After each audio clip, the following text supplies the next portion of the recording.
আলোচনার শুরুতে আমি বলেছি আজকে সমাজের মধ্যে পুরুষে পুরুষে জেনা করছে, মহিলা মহিলা জেনা করছে। মা তার সন্তানটাকে পেটের মধ্যে জীবন্ত বিষ দিয়ে সন্তানটাকে বিনষ্ট করে দিচ্ছে। নারী পুরুষ জেনা করেছে, হারামজাদা সন্তান হয়েছে, সন্তান নিয়ে সমাজের মুখ দেখানো যাবে না। মা তার সন্তানটা ভূমিষ্ঠ হওয়ার সাথে সাথে মুড়িয়ে একটা ব্যাগের মধ্যে ভরে কোনো ডাস্টবিনটে কিংবা কোনো ব্রিজের নিচে ফেলে দিয়েছে। আওয়াজ দিয়ে বলুন কথা ঠিক কিনা? মানুষ পুরুষের সাথে জেনা করছে, মানুষ কুকুরের সাথে জেনা করছে, মানুষ শুকুরের সাথে জেনা করছে, মানুষ রোবটের সাথে জেনা করছে। জীবন্ত পুরুষগুলো তার লজ্জাস্থান কেটে হিজড়া সেজে রাস্তায় রাস্তায় ডাকাতি করছে। আওয়াজ দিয়ে বলুন কথা ঠিক কিনা? আমি আপনাদেরকে বলি, এত গুনাহ মানুষ করে দুনিয়াতে কেন শাস্তি হয় না? এর একটা প্রশ্নের উত্তর আমি আপনাদেরকে দিব। আপনারা কি আমার উত্তর নেওয়ার জন্য রাজি আছেন? আমরা দুনিয়াতে এত শাস্তি, এত আযাব করি, এত অপরাধ করি, কেন বিচার হয় না? কেন দুনিয়াতে উম্মতের বিচার হয় না? আল্লাহ পাক রব্বুল আলামিন বলেন, কেন বিচার হয় না? তোমরা বুঝো না। তোমরা মনে করো আল্লাহ মনে হয় আর চোখে দেখে না। আওয়াজ দিয়ে বলুন নাউযুবিল্লাহ। তোমরা মনে করো আল্লাহ মনে হয় আর চোখে দেখে না, মনে হয় কানে শুনে না। আল্লাহ মনে হয় বধির হয়ে গেছে, আল্লাহ মনে হয় বুবা হয়ে গেছে। আল্লাহ বলেন, আমি চোখেও দেখি, কানেও শুনি, আমি বধির হয়ে যাই নাই, আমি বুবাও হয়ে যাই নাই। আমি কেন গুনাহের বিচার দুনিয়াতে করি না? তোমরা শোনো। আওয়াজ দিয়ে বলুন সুবহানাল্লাহ। আমার ভাইরা, আমার বন্ধুরা, একজন মানুষ যদি ইন্তেকাল করে, মানুষ যখন ইন্তেকাল করবে, ইন্তেকালের মুহূর্তে ওই মানুষটা তার মুখ দিয়া যার নামটা নিবে, নিঃসন্দেহে বুঝতে হবে ওই ইন্তেকালরত ব্যক্তি ওই মানুষটাকে সবচেয়ে বেশি ভালোবাসে। আওয়াজ দিয়ে বলুন কথা ঠিক কিনা? আপনারা অনেক বাবাজানেরা আছেন, আপনাদের কারো আছে 4টা সন্তান, কারো 5টা সন্তান। মনে করেন একটা ছেলে বিমানের পাইলট, একটা ছেলে রেলের ড্রাইভার, একটা ছেলে বাসের ড্রাইভার, আরেকটা ছেলে রিক্সাওয়ালা। বাবা যখন ইন্তেকাল করবে, বিমানের পাইলটের মাথার মধ্যে হাত দিয়ে বলবে, বাবা আমি ইন্তেকাল করব, তোমরা তো দুনিয়াতে অনেক প্রতিষ্ঠিত, আমার রিক্সাওয়ালা ছেলেটাকে তোমরা ভুলে যেও না, আমার ছেলেটার আশেপাশে একটু থাইগো, আমার ছেলেটারে দেখে রাখো। আওয়াজ দিয়ে বলুন সুবহানাল্লাহ। বাবা যখন ইন্তেকাল করবে, পৃথিবীর মধ্যে ওই বাবা যেই সন্তানকে বেশি ভালোবাসে, ইন্তেকালের সময় কিন্তু বাবা ওই সন্তানটার মুখটাই দেখে কিংবা তার নামটাই মুখের মধ্যে বেশি জপে। আওয়াজ দিয়ে বলুন সুবহানাল্লাহ। যখন ডাক্তার ইন্তেকাল করবে, ডাক্তার যাকে বেশি ভালোবাসে, ডাক্তার কিন্তু তার নামটাই মুখ দিয়ে বেশি জপে। যেমন ডাক্তারও যখন ইন্তেকাল করে, ডাক্তার তখন মুখ দিয়ে বলে, নতুন রোগী 700 টাকা, পুরান রোগী 500 টাকা। আওয়াজ দিয়ে বলুন কথা ঠিক কিনা? কৃষক যখন ইন্তেকাল করবে, কৃষক বলবে, ধানের দামে 1000 টাকা মন করতে হবে। আবার যখন রিক্সাওয়ালা ইন্তেকাল করবে, তখন বলবে পেঁয়াজের দাম কমাতে হবে। আওয়াজ দিয়ে বলুন কথা ঠিক কিনা? আমার ভাইরা, আমার বন্ধুরা, সরদারে দু আলম মুহাম্মদুর রাসূলুল্লাহ সাল্লাল্লাহু আলাইহি ওয়াসাল্লাম যেদিন ইন্তেকাল করবে, সেদিন রাসূল আকরাম সাল্লাল্লাহু আলাইহি ওয়াসাল্লাম কাদের নাম মুখ দিয়ে জপলেন? একবার আওয়াজ দিয়ে বলুন সুবহানাল্লাহ। আম্মা জান আয়েশা রাদিয়াল্লাহু তাআলা বলেন, রাসূল আকরাম সাল্লাল্লাহু আলাইহি ওয়াসাল্লাম আমার ডান উরুর মধ্যে রাসূল আকরাম সাল্লাল্লাহু আলাইহি ওয়াসাল্লামের মাথাটা রেখেছে। আমি দরজার দিকে তাকিয়ে দেখি কে যেন দরজার মধ্যে 2টা টোকা দিল। ফাতেমা তো জাহরা রাদিয়াল্লাহু তাআলা আনহা দৌড়ায়া দরজার কাছে গেলেন, দরজা খুলে দিল। দরজা খুলে দেওয়ার পরে সাথে সাথে দরজা বন্ধ করে দিল। আম্মা জান আয়েশা বলেন, ফাতেমা তো জাহরা রাদিয়াল্লাহু তাআলা আনহা দৌড়ায়া রাসূল আকরাম সাল্লাল্লাহু আলাইহি ওয়াসাল্লামের কাছে এসে বলে, বাবা জান, আজকে এমন একজন লোক দরজার মধ্যে আসছে, মক্কা মদিনার কোনো পুরুষের সাথে, কোনো মহিলার সাথে যার চেহারার কোনো মিল পাওয়া যায় না। বাবা, এই ব্যক্তিকে? রাসূল আকরাম সাল্লাল্লাহু আলাইহি ওয়াসাল্লাম বলেন, হাযা মালাকুল মাউত, হাযা হাদিমুল লাজ্জাতু ইয়ানিল মাউত। মা ফাতেমা, তুমি জানো না, তুমি চিনো না, তুমি বুঝো না, এই ব্যক্তি আর কেউ নয়, আর কেউ নয়। এই ব্যক্তি এমন ব্যক্তি, যেই ব্যক্তি মায়ের পেটের সন্তান থেকে নিয়ে 150 বছর, 200 বছর, এমনকি 1200 বছরের মানুষটাকে একটা নিঃশ্বাসের মধ্যে চিরতরে তার নিঃশ্বাস বন্ধ করে দেয়। আওয়াজ দিয়ে বলুন সুবহানাল্লাহ। আমার ভাইরা, আমার বন্ধুরা, বিশ্ব নবীকেও ইন্তেকাল করতে হয়েছে, জর্জ ডব্লিউ বুশকেও ইন্তেকাল করতে হয়েছে, তোমাকেও ইন্তেকাল করতে হবে, আমাকেও ইন্তেকাল করতে হবে। আজরাইল কি কারোর সাথে কোনো ইন্তেকালের সময় সালাম দেই? অনুমতি নাই। আমার রাসূলকে সালাম দিয়েছে, অনুমতি নিয়ে দিয়েছে। আমি আপনাদেরকে বলি, আপনাদেরকে কি ইন্তেকাল করতে হবে না? ইন্তেকাল করতে হবে না? নাকি আজরাইল যখন আসবে আপনাদের তো অনেক টাকা কিছু দিয়ে দিবেন, এরকমটা করলে হবে নাকি? আজরাইল কি ঘুষ নেবে? আজরাইল কি ঘুষ নেবে? আপনাদের এলাকায় আজরাইল ঘুষ নেয়? আমি তাই তো বলি, যতই দাও সোনা দানা, আজরাইল ঘুষ খাবে না। খাবে? আপনাদের এলাকায় খায়? যতই দাও সোনা দানা, আজরাইল ঘুষ খাবে না। এ কথাটি ভুলে তুমি গেছো বুঝি মন, কবরে নাই রে কোনো এয়ার কন্ডিশন। আছে? যতই দাও সোনা দানা, আজরাইল ঘুষ খাবে না। যতই দাও সোনা দানা, আজরাইল ঘুষ খাবে না। এ কথাটি ভুলে তুমি গেছো বুঝি মন, কবরে নাই রে কোনো এয়ার কন্ডিশন। কবরের খাট পালঙ্ক হবে শুধু মাটি, তার উপর থাকিবে না বিছানা পাটি। কবরের খাট পালঙ্ক হবে শুধু মাটি, তার উপর থাকিবে না বিছানা পাটি। যতই দাও সোনা দানা, আজরাইল ঘুষ খাবে না। যতই দাও সোনা দানা, আজরাইল ঘুষ খাবে না। আওয়াজ দিয়ে বলুন সুবহানাল্লাহ। ভাইরা আমার, বন্ধুরা আমার, পৃথিবীর অন্যতম সম্ভ্রান্ত ব্যক্তি সাদ্দাত বেহেশত তৈরি করলো, চিন্তা ভাবনা করলো প্রভুর নাকি বেহেশত আছে, আমি একটা বানাই। আল্লাহ বেহেশতের মধ্যে নাকি ফল ফুলের গাছগুলো নিচ দিকে ঝুঁকিয়ে দিবে। সাদ্দাত এমন বেহেশতের ইমরান করেছে, ফলের গাছগুলো নিচের দিকে মাথা দিয়েছে। ভ্রমররা ভুল করে সাদ্দাতের বেহেশতের কৃত্রিম ফুলের উপরে বসে যেত। কত সুন্দর বানাইছে। এই সাদ্দাত যখন আসতে বেহেশতের মধ্যে প্রবেশ করবে, মাত্র ফিতা কাটবে, এর মধ্যে আজরাইল আসছে। আসার পরে বলতেছে, আসসালামু আলাইকুম স্যার, কি খবর? এই সময় নেই, তাতে যা টিকেটা। ও আমি একটু কথা বলতাম, কথা বলার সময় নাই। কো প্লিজ স্যার, ইয়েস স্যার। কো না স্যার, আমার সময় নেই স্যার। কো একটু শোনেন। কো আপনি কেডা? কো আমি আজরাইল। এখন অবস্থা কোন? সাদ্দাতের অবস্থা কি? মেডিসিন না কেরাসিন? এক পা ঘোরার উপরে, এক পা ঘোরার নিচে, এর মধ্যে একবারে শেষ। এদিক দিয়ে দিকে ওদিক দিয়ে বের হয়ে গেছে। আওয়াজ দিয়ে বলুন সুবহানাল্লাহ। আমার ভাইরা, আমার বন্ধুরা, রাসূল আকরাম সাল্লাল্লাহু আলাইহি ওয়াসাল্লামকে ইন্তেকাল করতে হবে। দরজার মধ্যে ঢুকে দেওয়া হলো।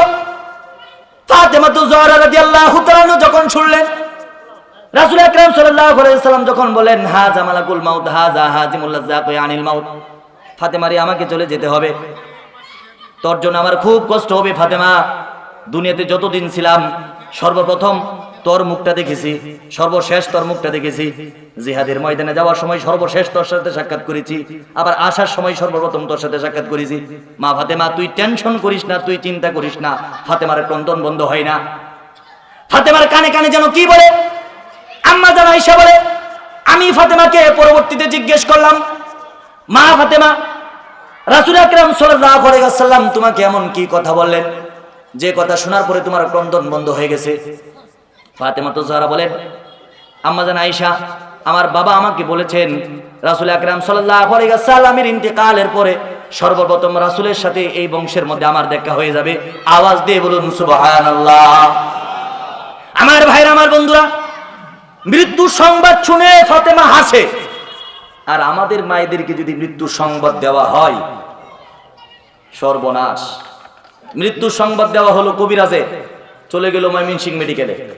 ময়মনসিংহ মেডিকেলে বলে তুমি বাঁচবা না, চলে গেল ঢাকাইতে, ঢাকা মেডিকেলে। ঢাকা মেডিকেল বলে তুমি বাঁচবা না, চলে গেল পিজিতে। পিজি বলে তুমি বাঁচবা না, চলে গেল মাদ্রাসে। মাদ্রাস বলে তুমি বাঁচবা না, চলে গেল সিঙ্গাপুরে। সব দুনিয়া খায়া শেষ করে ফেলাইছে। এরপরও কি মৃত্যু থেকে রেহাই পাইছে? কিন্তু আমাদের মায়েরা মৃত্যুর কথা শুনলে ভয় পায়, আর ফাতেমা যাহরা রাদিয়াল্লাহু তাআলা আনহা মৃত্যুর কথা শুনলে খুশি হয়েছে। আওয়াজ দিয়ে বলুন সুবহানাল্লাহ। ভয় পাই কেন, খুশি হয় কেন? এর মধ্যে কারণটা কি জানেন? যাদের ইমানের পাওয়ার বেশি, যারা মনে করে আমি মরলে জান্নাতে যাব, সেই মৃত্যুকে ভয় পায় না। আর যারা মনে করে মরলে খবর আছে, এরাই তো ভয় পায়। আমার মায়েরা কেন ভয় পায় আমি আপনাদেরকে বলবো।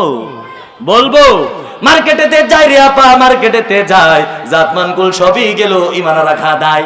আওয়াজ দিয়ে বলুন কথা ঠিক কিনা ভাই?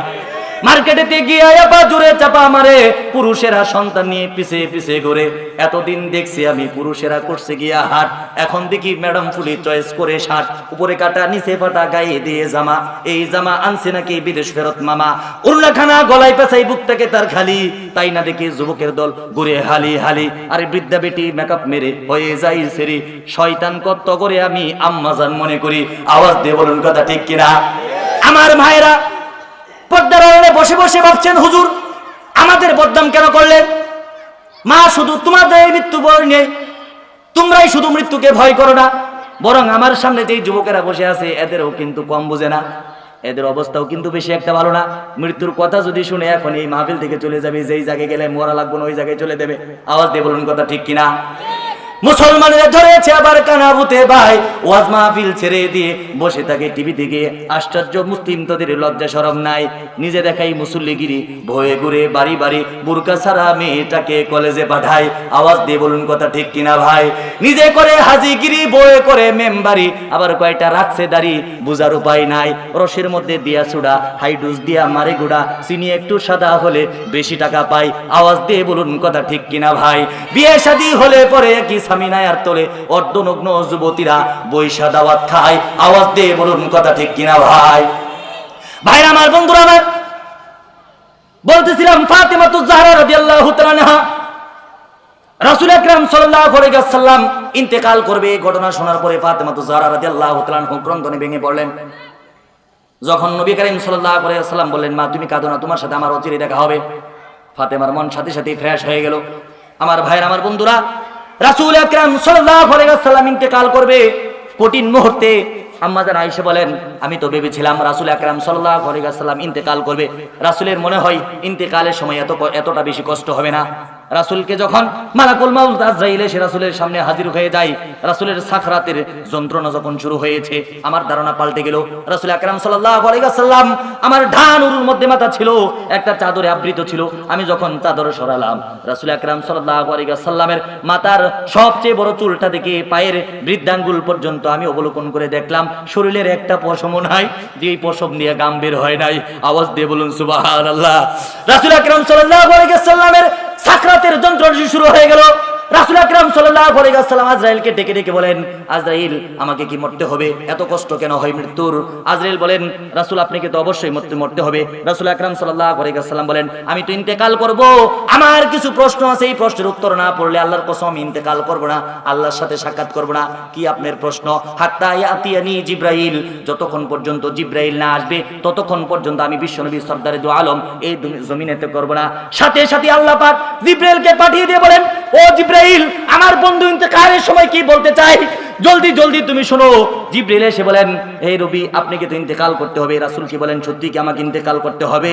জিবরাইল আমিন কোরআনের আয়াত তেলাওয়াত শুনিয়ে দিয়ে বলেন, ইন্নাকা মাইয়িতুন ওয়া ইন্নাহুম মাইয়িতুন, হে নবী, আপনাকে ইন্তেকাল করতে হবে, আপনার শত্রু বন্ধু যারা আছে সকলকে ইন্তেকাল করতে হবে। আওয়াজ দিয়ে বলুন সুবহানাল্লাহ। রাসূল আকরাম সাল্লাল্লাহু আলাইহি ওয়াসাল্লাম বলেন, জিবরাইল, ইন্তেকাল করব ভালো কথা, আমি চলে যাব, কিন্তু আমার একটা প্রশ্ন হচ্ছে, আমার উম্মতেরা দুনিয়াতে পুরুষে পুরুষে জেনা করবে, মহিলা মহিলা জেনা করবে, কুকুরের সাথে জেনা করবে, রোবটের সাথে জেনা করবে। আমার উম্মতেরা পুরুষগুলো হিজড়া সেজে রাস্তায় রাস্তায় ডাকাতি করবে।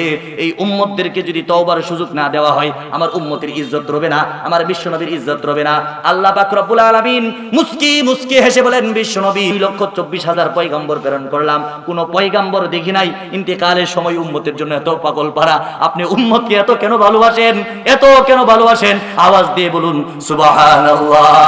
আল্লাহ পাক বলে দিলেন, জিবরাইল, তুমি বিশ্বনবীকে বলে দাও, নবী হে, তোমার উম্মত যদি ইন্তেকালের 1 বছর পূর্বে কোনো গুনাহ করে আর যদি তওবা করে, আমি আল্লাহ পাক রব্বুল আলামিন ওই উম্মতের জীবনের সব গুনাহ মাফ করে দেব। বিশ্বনবী ক্রন্দন বন্ধ করে না। বিশ্বনবী বলেন, আল্লাহ পাক রব্বুল আলামিন আমার উম্মতেরা সেকেন্ডে সেকেন্ডে গুনাহ করবে, আর তুমি বলো 1 বছর আগে গুনাহ করলে মাফ করে দিবে। এই বাক্য আমি মানি না, এই বক্তব্য আমি মানি না। আমার উম্মতের ফয়সালা না নিয়ে আমি ইন্তেকাল করব না। জিবরাইল আবার এসে হাজির। জিবরাইল বলেন, আল্লাহ আবার বলেছেন, 1 মাস পূর্বে যদি কোনো গুনাহ করা হয়, তোমার উম্মতকে 1 মাসের গুনাহ পূর্বে যদি তওবা করা হয়, 1 মাসের গুনার পূর্বে যদি তওবা করা হয়, উম্মতের সব গুনাহ তোমার আল্লাহ পাক মাফ করে দিবেন। আল্লাহর নবী বলেন, আমার উম্মতেরা সেকেন্ডে সেকেন্ডে গুনাহ করবে, আমি 1 মাসের হিসাবটাও মানি না। এরপরে জিবরাইল এসে আবার হাজির হয়ে যায়। 1 মাস নয়, যদি 1 সপ্তাহ আগে তওবা করে মাফ করে দিব। বিশ্বনবী বলেন, আমি 1 সপ্তাহ আগেও মানি না। এরপরে আল্লাহর নবীর কাছে জিবরাইল এসে বলেন, 1 মাস নয়, 1 বছর নয়, 1 সপ্তাহ নয়, 24 ঘন্টার আগে যদি তওবা করে আল্লাহ মাফ করে দিবেন।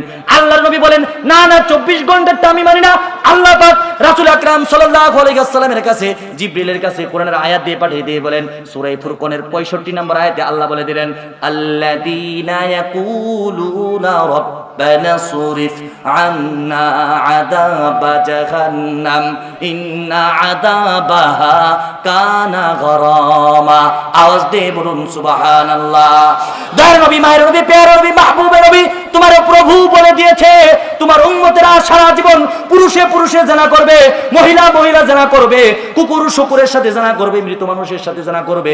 এরপরে ঈমান আনার পরে যদি তওবা করে, ইন্না আযাবাহা কানা গরামা, মৃত্যুর সাকরাতের যন্ত্রণা হওয়ার আগ পর্যন্ত যদি তওবা করে, মৃত্যুর কষ্ট হওয়ার আগ পর্যন্ত, গলার মধ্যে ঘর ঘর আওয়াজ হওয়ার আগ পর্যন্ত যদি তওবা করে, আমি আল্লাহ পাক রব্বুল আলামিন তোমার উম্মতের জীবনের সব গুনাহ মাফ করে দিব। আওয়াজ দিয়ে বলুন সুবহানাল্লাহ। বিশ্বনবী তো ক্রন্দন বন্ধ করে দেওয়ার কথা, বিশ্বনবী ক্রন্দন বন্ধ করে না।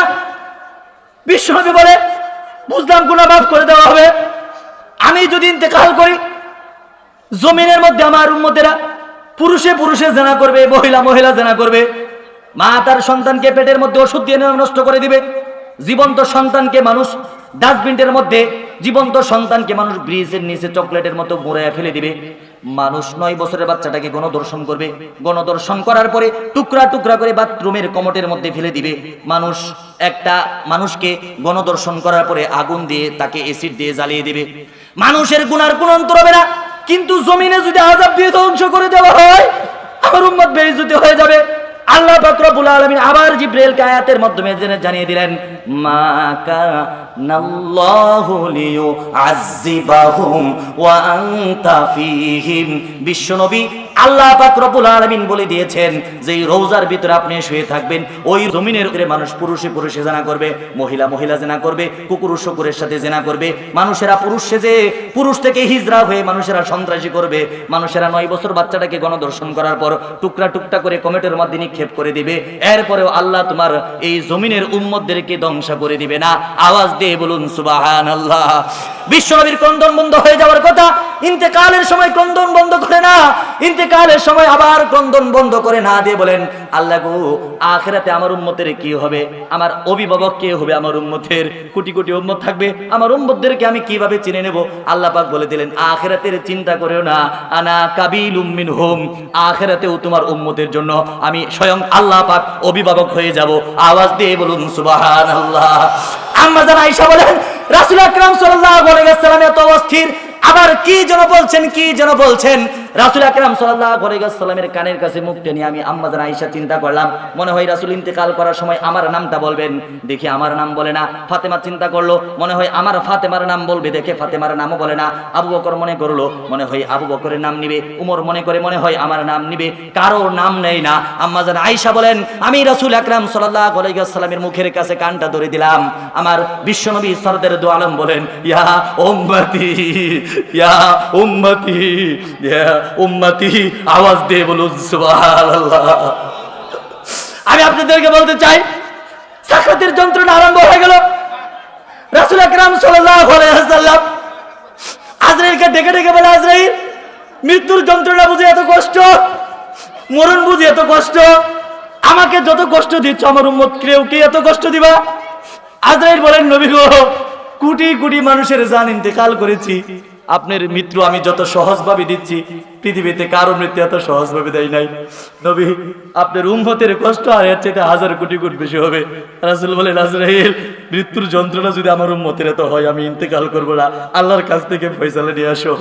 জিবরাইল আবার এসে হাজির হয়ে যায়, বলেন, রাসূল আকরাম সাল্লাল্লাহু আলাইহি ওয়াসাল্লাম, আল্লাহ বলে দিয়েছেন 2,24,000 পয়গম্বর দুনিয়াতে প্রেরণ করেছি, কোন পয়গম্বর উম্মতের জন্য এত খায়ের ছিল না। আমি আল্লাহ পাক বলে দিলাম, তোমার উম্মতেরা যদি মৃত্যুর সময় তওবা করে, যদি নেক আমল করে, একটা মায়ের পেটের শিশু ভূমিষ্ঠ হওয়ার পরে, মাত্র পেট থেকে ভূমিষ্ঠ হওয়ার পরে মায়ের স্তন পান করতে করতে যেরকম আরামসে ঘুমিয়ে যায়, তোমার নেককার উম্মতগুলো মৃত্যুর সময় বিনা যন্ত্রণায় এরকম আরামে ঘুমিয়ে যাবে। আওয়াজ দিয়ে বলুন সুবহানাল্লাহ। আমার ভাইরা, আমার বন্ধুরা, এই কিছুক্ষণ আলোচনার মাধ্যমে আপনারা একটা প্রশ্নের উত্তর পেয়েছেন। দুনিয়াতে আমরা গুনাহ করি আর বিচার হয় না রাসূল আকরাম সাল্লাল্লাহু আলাইহি ওয়াসাল্লামের ইজ্জতের কারণে। আওয়াজ দিয়ে বলুন কথা ঠিক কিনা? আমার ভাইরা, আমার বন্ধুরা,